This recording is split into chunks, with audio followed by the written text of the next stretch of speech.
Let's go back to February 19th, 2011. Dwight, there's not many players in the history of the game that have an iconic moment to their name. One that transcends time, that will be played over and over again through every best of St. John's montage, through every best moments inside Madison Square Garden montage. Your baseline layup against number 4 Pitt that won the game for St. John's 60-59 and subsequently got the team ranked in the AP Top 25 for the first time in nearly a decade. Obviously, the layup is remembered, but those final few minutes of the game were intense as all hell. Between you and DJ Kennedy, you guys made 7 free throws in the final 3 minutes. Your last 2 put St. John's ahead with 27 seconds left. And then out of a timeout, Trayvon Woodall hits a 3 and Pitt calls a timeout. I was in the stands for this game. I know many of the listeners of this podcast were in the stand for this game and for what happened next. So take us into the huddle. Trayvon hits that 3. What's being said? What was the play? And was it always to give you the ball and tell everybody else to get out of the way and make something happen? Walk us through those final 11 seconds.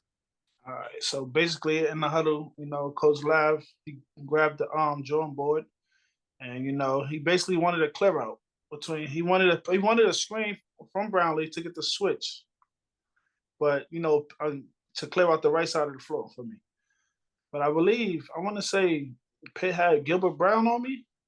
I want to say it was Gilbert Brown. And I don't think the switch worked. So my main thing was I got to get by him. I got to drive hard right to get a layup. But I noticed he cut me off. So my next instinct is to pull it back out. But something in my mind just told me to spin back.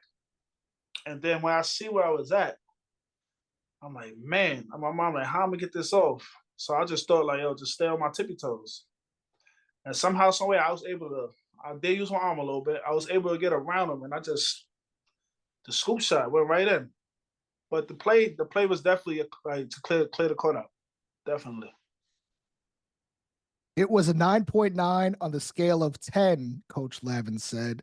We're going to call it a Baryshnikov. Did you hear him say that? And did you have any idea what that meant? No, but I know he throughout the whole season, he said words that I had no idea what he was talking about. A little ballet reference from Steve Lavin. Dwight, I mean, that moment, you describe it like that, and it's like nonchalant. But like, do you understand the gravity of like that shot and like how big in the history of St. John's that shot was? And it's obviously you beat a ranked team in the Garden. It was huge, but St. John's doesn't have many iconic moments in the last 30 years. And if you try to rank them, that's number 1. Like if you ask any St. John's fan, it is the moment in the last, if we talk about after the Chris Mullen era, after the Final Four team, you got some big moments in that 99 Elite 8 season. And then it's pretty much that moment. The one that's on your shirt right now. It's that moment. You're a part of history. You're part of a moment that young St. John's fans will remember forever, old St. John's fans forever. And that's the moment. And your legacy will be forever, long after you're gone. And I think that's incredibly amazing that you were able to do that and give that to so many people. Yeah, I mean, it's an honor, man. And like I said, man, that layup, I still watch it to this day, to be honest. I didn't realize the difficulty until I seen like the over the backboard picture. Like I really was like in no man's land, and I made something happen out of it. But you said you kind of saw where you were, right? So you knew how close you were to that baseline?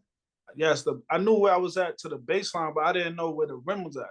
So as I'm spinning back, I'm just looking. I'm trying to and then once I look up, I know I can't plant. I gotta jump off because I was already on my toes off the spin. And once I look up and I see where the basket is at, I knew I had to jump off my toes. So I spoke to some of the staff members who had the look. They were right there. You were right in front of the bench. And the staff kind of was like 50-50 on if you stepped out of bounds. You're steadfast that you did not step out of bounds, right? No, I did not. Is it crazy to you that your old staff was like, maybe he stepped out of bounds? No, I could see it because the only clear picture they had was the overhead, and my foot is over the line, but my foot is not on the floor. My toes is up. I mean, my toes is on the floor, but my heel is up. Yeah, but I'm over the line, but I'm not on the line. Throughout your time at St. John's, we saw you with your daughter, Anaya, who was about 3 at the time. Now that she's about 16, have you shown her that iconic clip? Have you shown her highlights of what you did? Have you shown it to Kyla and Skyla? They all seen it. I show them that all the time. I be on YouTube all the time looking at my highlights, and they be like, "Who's that?" I tell them it's me. They don't really know the severity of the shot, but they know.